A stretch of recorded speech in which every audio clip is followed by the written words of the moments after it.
Something that has always caught my attention when playing games are textures. I get weirdly excited when I stumble across a texture that appears to be stretched out or just flat out missing. Maybe the texture artist got lazy or missed it completely.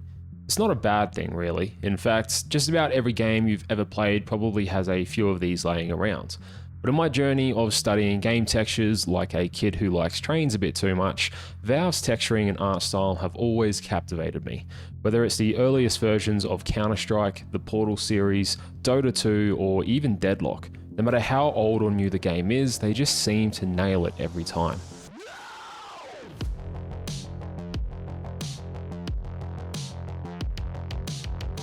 If you watched my last video where I try and break these textures down from their hit game Half-Life 2, then this is a bit of a continuation video where I try and recreate one of the scenes in their game. A lot of people left really useful comments on my last video giving me advice on things that I was struggling with or just unsure of, and I was able to actually learn a lot from it. Also got the occasional hate comment from a couple of scrubs on the internet, and to them I say, go outside. But without further ado, let's recreate a scene from Half-Life 2.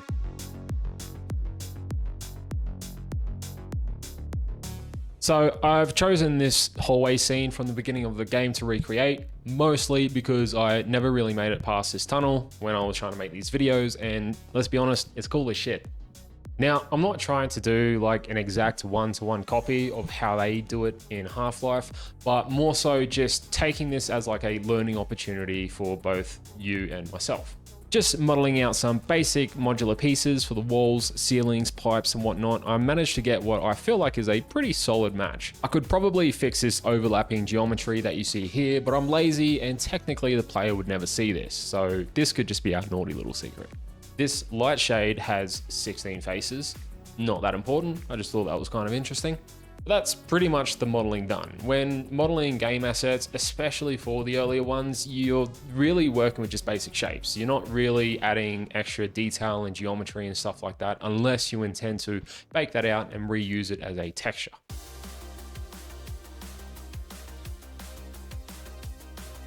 I learned a lot about old school textures in my last video. This learning came in the form of reading this book right here, along with some random articles and a bit of trial and error. Something that I didn't expect though was for my video to blow up, relatively speaking. And so many people reached out to me offering some solid advice, learning resources, and just things of that nature. I got very caught up in the idea that I could use decals, set them to world space coordinates, blend that over the top of our original textures, and use that to mask a lot of the repetition that comes with seamless textures. And while I don't feel like I was necessarily wrong, someone in the comments pointed this out. Half-Life is guilty of repetition in their textures, though they direct the player's attention to the lit areas in the guard at the end of the tunnel. He went on to include a bunch of other useful information and advice, but that line really stuck out to me. Nevertheless, I jumped into Photoshop to get a start on creating some textures. I recently visited Canada, and while my wife was taking photos of the beautiful city and landscape, I was taking photos of cracks, butts, and holes. I scoured through roughly the 1,000 photos that I took to try and find some images that I can turn into textures. After working a bit of Photoshop magic, I ended up with this wall texture right here. Looking back, I feel like I should have removed this harsh texture just here, but whatever, fuck it, what's done is done. I repeated the same steps for the pipes, the doors, the floors, and so on. Something that I think is cool and I wanted to show off is I recently purchased A-Sprite. I wasn't able to find a good reference for the shut-off valve or door handle, so I slapped some pixels together in A-Sprite, added some grunge in Photoshop, and whacked it on the textures. I probably could have done this all in Photoshop, but this was honestly a fun and simple workflow that I just wanted to mess around with. Also didn't have anything that really resembled these cinder blocks on the ceiling that you can find in the game, so I racked some images off of Pinterest and multiplied some other images over the top of it. A lot of people were telling me to look into the Source and Hammer engine. Apparently, it's a great way to recreate the Valve look relatively easier. But Godot is my engine of choice, and I don't really plan to change that at this current moment.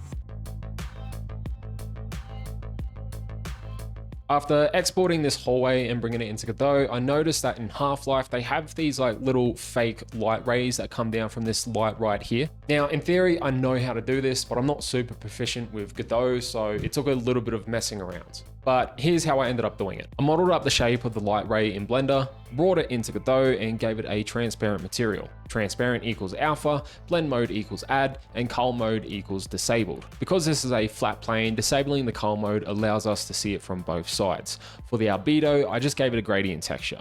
Now, where there is black, it'll be transparent. Where it is white, it'll be visible. Using the gradient to just give it a soft fall off. Then I added an emission also with a gradient as a texture, and now we have some light rays. Now, did it work? Yes. Is it good?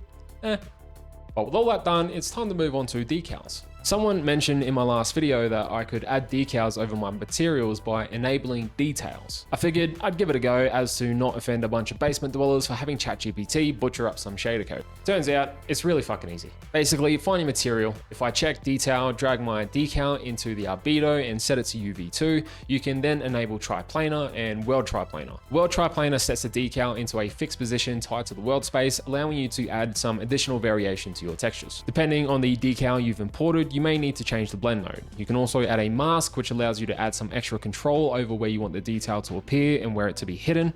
I would love to be able to paint a mask in, but I've struggled to find anything that allows for that. If you do know how it's done or any add-on required to achieve this, let me know down in the comments so I can check it out. And with a very simple decal in place, it's time for lighting. So I need to warn you, I absolutely suck at lighting. I don't know if everyone suffers from this or if this is just a like me problem, but I really hope everyone else fucking sucks at lighting too, because it will make me feel much better about myself. I added an omni light to give our light cover a little bit of buzz and a spotlight underneath to add some, well, light. I added a spotlight for these long boys also, changed the colors up a bit to match more closely to what's in Half-Life. And now it's time for environment lighting. I don't know what I'm doing. I'm just clicking buttons and moving sliders around until it looks good. People were wobbling on last video about baked lighting and yada yada, so I figured I'd give it a go. I just want to say this took me an embarrassingly long time to figure out. Like a typical man in front of an unassembled IKEA box, I tried to work it out by not reading any instructions. That didn't work. I looked up some YouTube videos and followed some tutorials, and it didn't seem all too hard. The worst part up until this point was making every object unique and unwrapping a UV2 to a light map. This made me feel like my brain was just taking a massive shit, and I ended up having to do this like 5 times because things just kept fucking breaking. If I set the lights up in the scene and bake it to a light map GI node, everything seems to work fine, but I cannot bake the environment lighting into the scene for some reason. When I bake out the light nodes, the scene looks pretty dark, so I figured I'd throw a world environment node in, add some background lighting to brighten it up a bit, and it doesn't bake.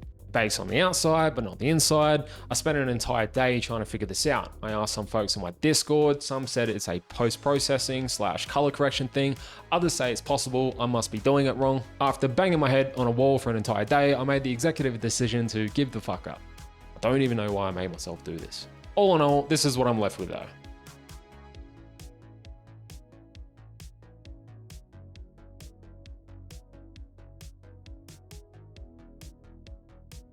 Let's be honest, probably not the most impressive thing you've ever seen, but you know, Honestly, Valve's team is decked out with some crazy talent, and a scrub like me on the internet isn't going to come close to their level of skill.